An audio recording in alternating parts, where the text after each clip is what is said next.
안녕하십니까. 미래예측의 박영숙 교수입니다.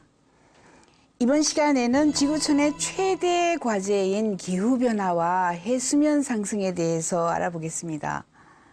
기후변화는 점점 더 빨라지고요. 해수면 상승은 점점 더 심각해지고 있습니다. 지난 300년간 서서히 조금씩 해수면이 상승되다가 즉각적으로 아주 가파른 속도로 해수면이 상승되고 있습니다. 그래서 아침에 일어나면 눈에 보이는 거죠. 없어졌다 이렇게 보이기 시작합니다. 가라앉는 섬들이 무수히 많아지고 있습니다. 미국의 뉴 오일랜드는 하루에 축구장 1개가 가라앉습니다.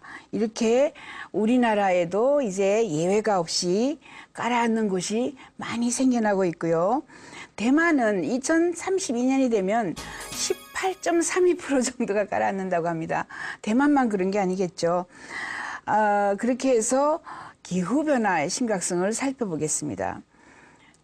기후변화, 해수면 상승 최대의 과제입니다. 우리가 오늘 하루 먹고 내일 자고 즐기는 것도 중요하지만 눈에 보이지 않기 때문에 우리가 걱정하지 않는 이 기후변화, 해수면 상승은 2020년에 급격하게 우리에게 다가옵니다. 갑자기 다가오는 거죠. 지금 이 그림도 보면 움직이는 화면인데 1984년부터 올해 지금 9월까지 절반 이상이 녹았습니다.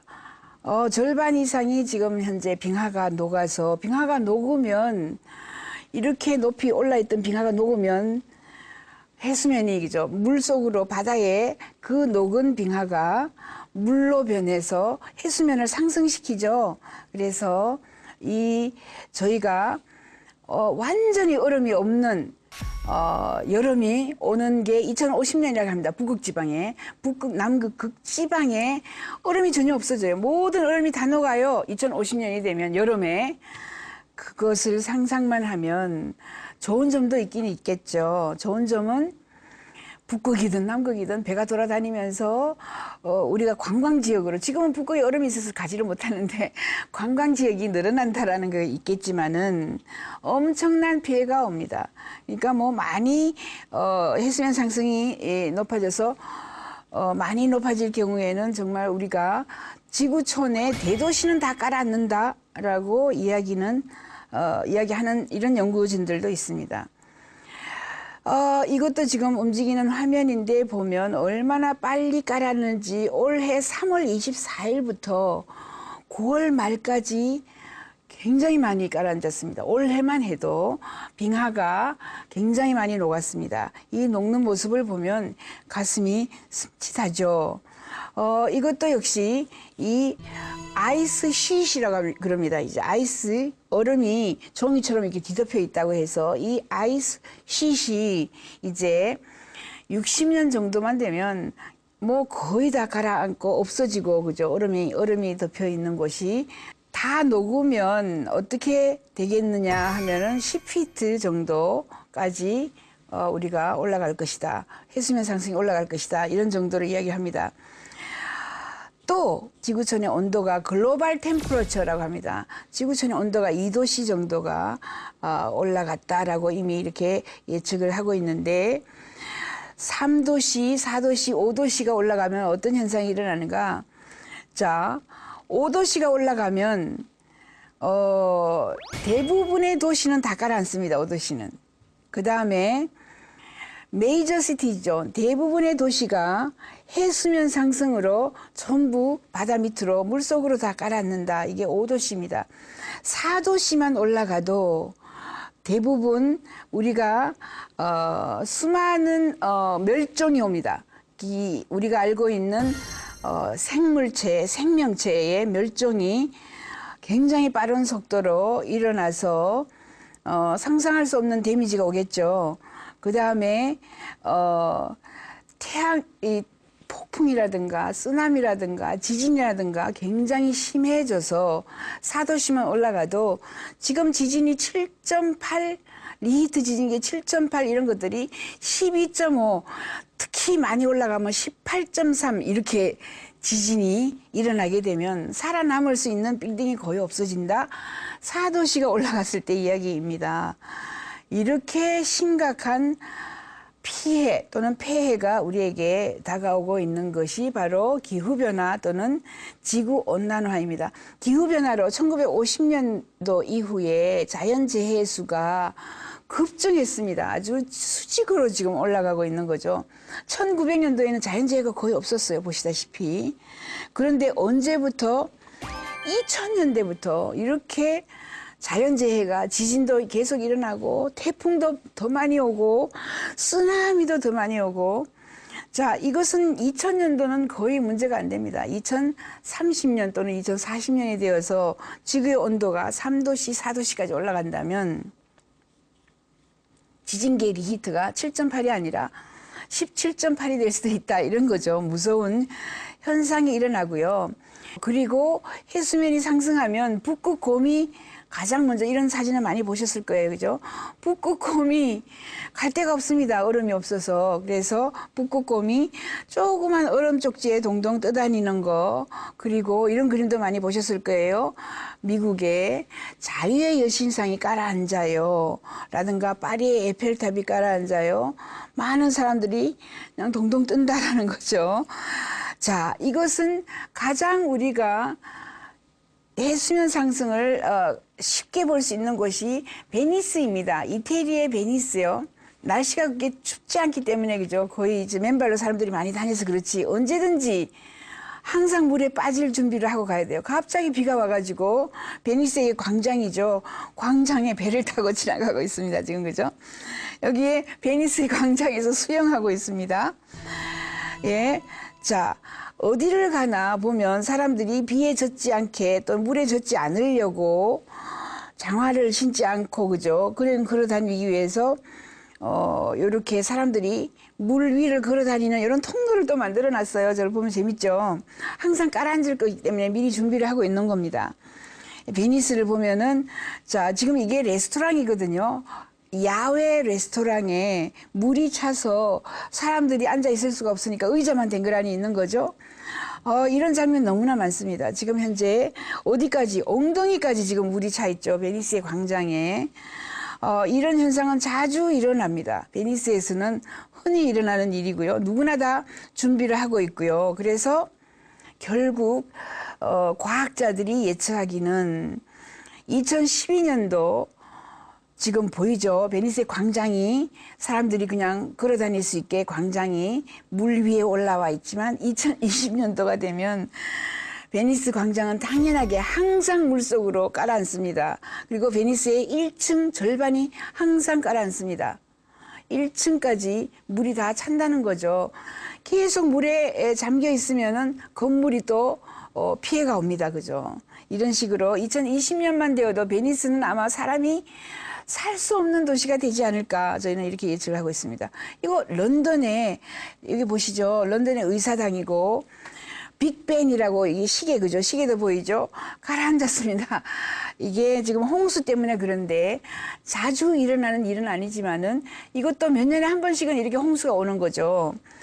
굉장히 다양한 해수면 상승에 대한 이런 그림들을 이미 여러분들은 볼 수가 있습니다. 이것은 지금 잘 보시면은 링컨 힐 뭐 해가지고 뉴욕에 얼마나 샌프란시스코입니다. 샌프란시스코가 얼마나 많이 가라앉을 것인가를 보여주는 거고요. 60년 후가 되면 맨하탄이 이렇게 수몰한다.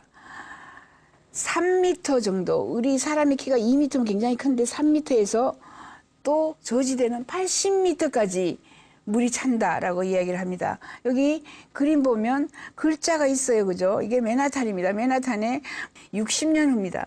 60년 후면 제가 살아있을 수도 있죠. 수명 연장이 일어나니까.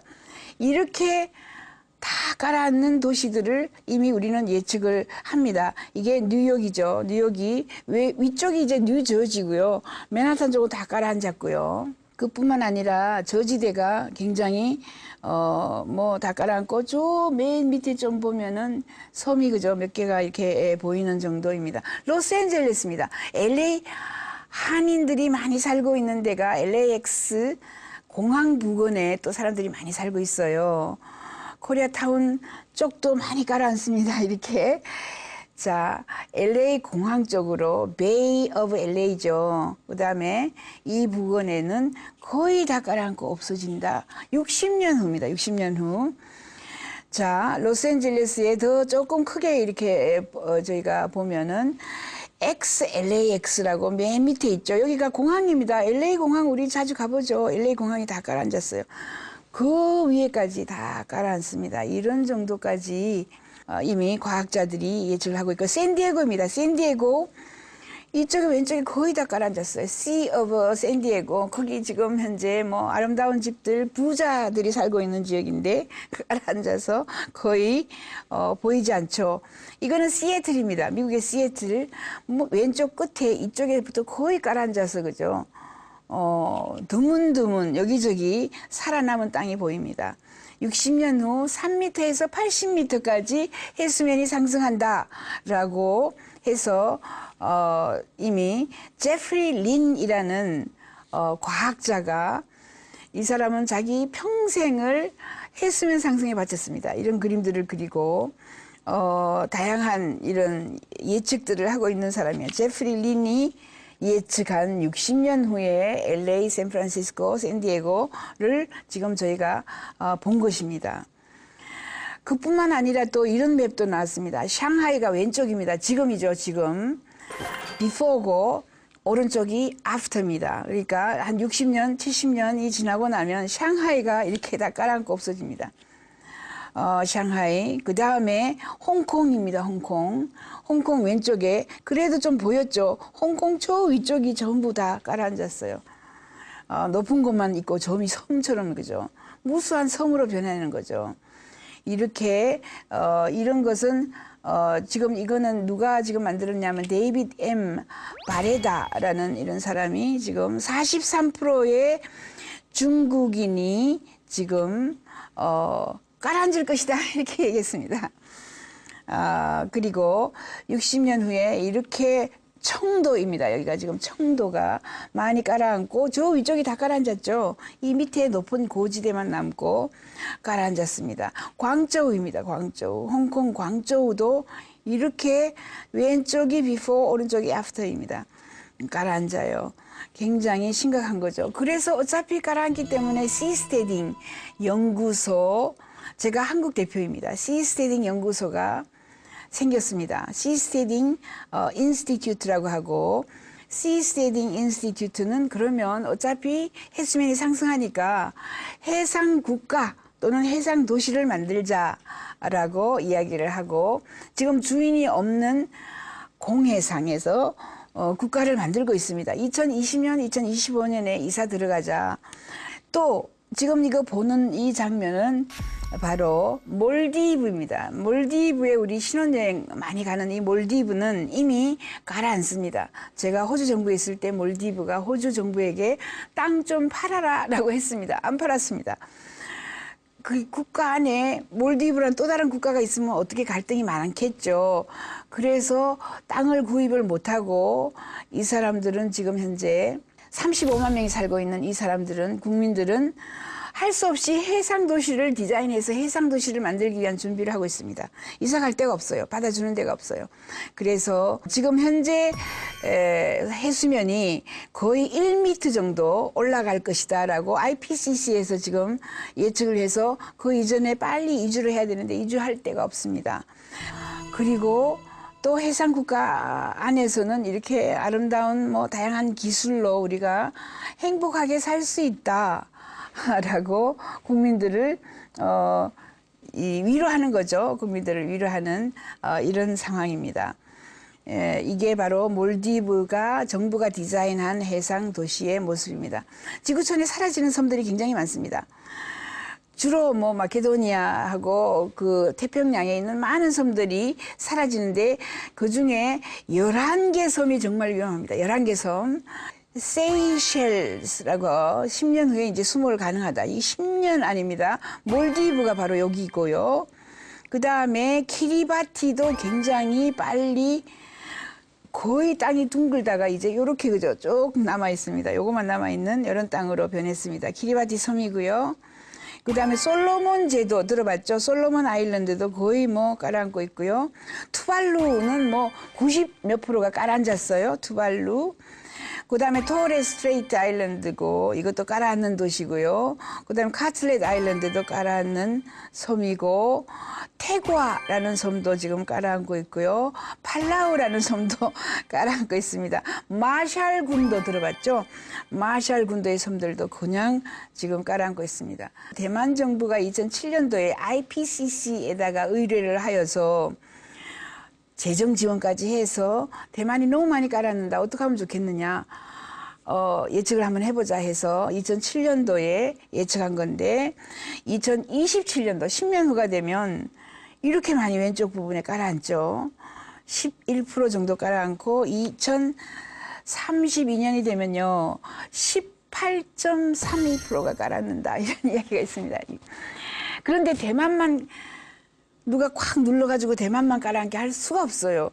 해수면 상승은 비슷하게 일어납니다. 대만, 필리핀 다 비슷한 거죠. 우리나라도 10몇 프로가 깔아앉는다.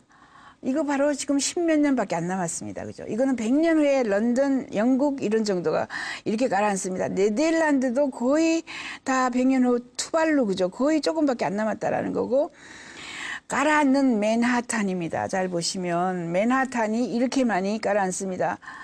아까도 보셨지만은 그죠? 60년 후, 50년 후 뭐 예측들이 많이 나오고 있고요. 이게 가라앉는 샌프란시스코입니다. 이쪽에 전부 부자들이 살던 땅이죠.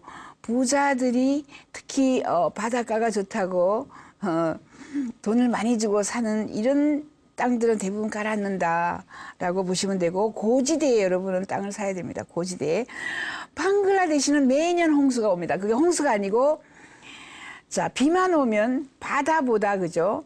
바다에 물이 안 내려갑니다. 바다가 이렇게 해수면이 상승해 있으니까. 그래서 이미 저지대는 매년 해수면 상승으로 가라앉고 있고 더 심각해지고 있다. 방글라데시입니다. 미국의 뉴오일랜즈를 기자 한 사람이 막 돌아다니면서 정말 열심히 추적을 했습니다. 뉴오일랜즈가 카트리나 일어난 그곳인데요. 1시간당 월드컵 구장 1개가 숨을 하고 있다.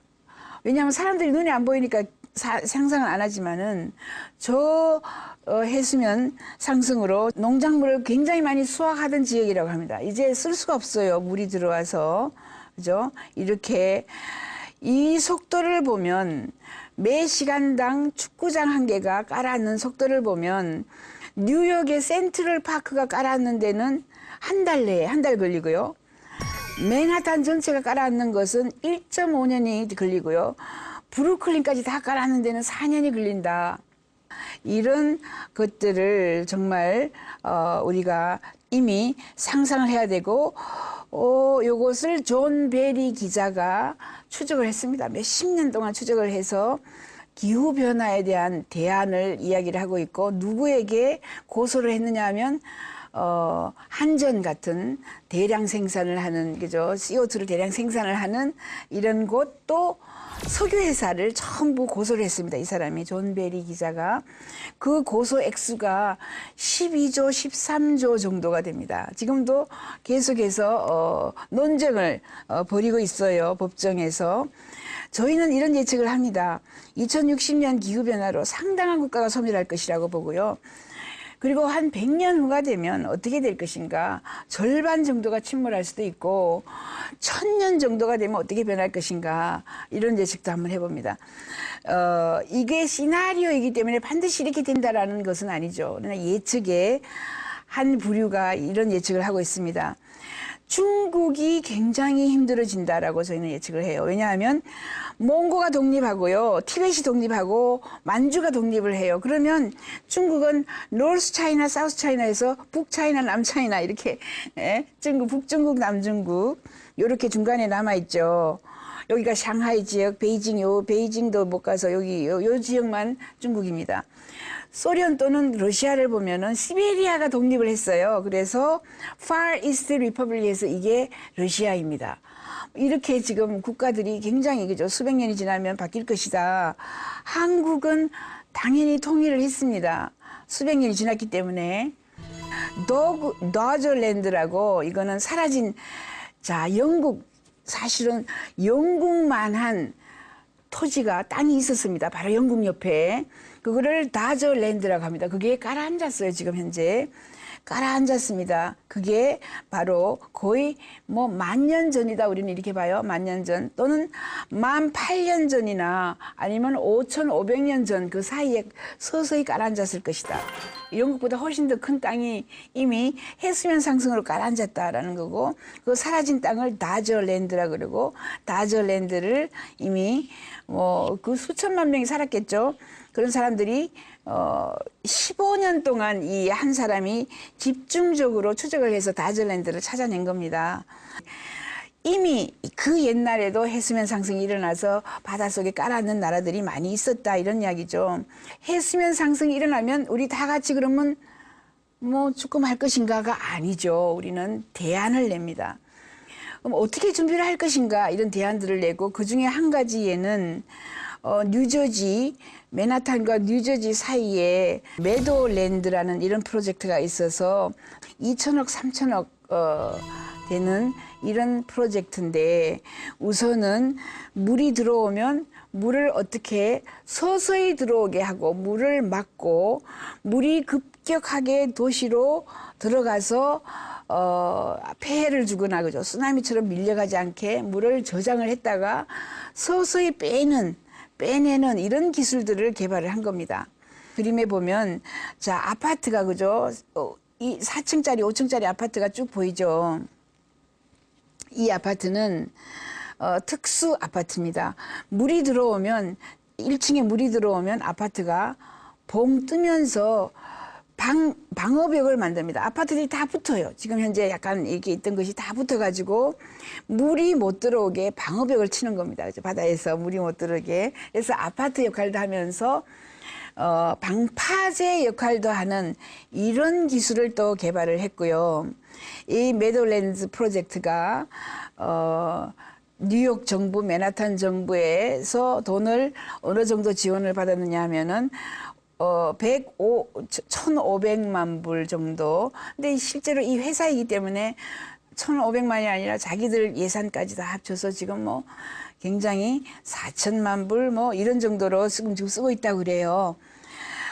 이렇게 물이 들어오면 우선은 물을 리지스트 해야 됩니다. 물을 시내로 못 들어가게 리지스트 하기 위해서는, 보시면 물이 서서히 들어가게 도로도 만들고, 물이 또 촉촉한 땅에 들어가게 이런 시설들을 만들어 놨죠.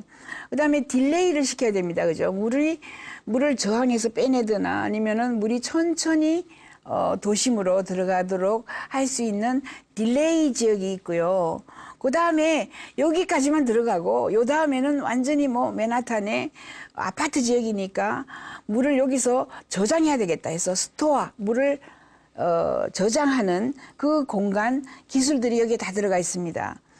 그 다음에는 물을 저장을 했다가, 지금도 해수면 상승으로 물이 높아 있으면 물이 안 빠져요. 그죠? 근데 바닷물이 좀 빠졌을 때에 디스차지를 시키는 겁니다. 물을 시내로 못 들어가게 하고 물을 다시 바다로 빼내는 디스차지 기술, 이런 것들을 지금 기술을 뭐 여기 수십 가지 기술을 응용을 해서 매도랜드 프로젝트를 뉴욕에서 뉴저지 지역하고 실시를 한다. 이것뿐만 아닙니다. 다양한 홍수 또는 쓰나미를 방어하는 기술들이 굉장히 빠른 속도로 우리에게 선보여지고 다가오고 개발하고 있다. 미래 학자들은 앞으로 저지대에는 5층까지는 그냥 기둥만 세우고 5층 위에서부터 사람들이 기거하게 하고, 나머지는 도로를 건설하는 것이 아니라, 그죠? 이 빌딩과 저 빌딩을 튕겨가지고 보트가 왔다 갔다 하게 할 수도 있다라고 이야기를 합니다. 그래서 마냥 우리는 인간은 적응의 동물이다, 마냥 나쁜 일만 일어나는 것은 아니다라고 우리가 볼 수 있죠. 이런 연구들이 급진전하고 있는 해수면 상승에 대해서 알아보았습니다. 이번 시간에는 기후변화와 해수면 상승이 이렇게 심각하게 우리에게 다가온다라는 것을 알아보았고요. 빙하가 녹아서 해수면 상승이 급속하게 진행이 되고 몰디브 같은 섬나라들은 그냥 10년, 15년 후에 가라앉을 수도 있다. 그래서 해상 국가를 지금 이미 디자인해 놓고 준비하고 있다. 가라앉는 저지대에는 어떻게 우리가 적응해서 살아갈 것인가. 그런 대안들이 시급하다라는 이런 예측을 해보았습니다. 다음 시간에는 이 해상도시, 해상국가를 건설하는 단체, 기업, 그리고 여러한 기관들을 한번 살펴보겠습니다. 지금까지 미래예측의 박영숙이었습니다.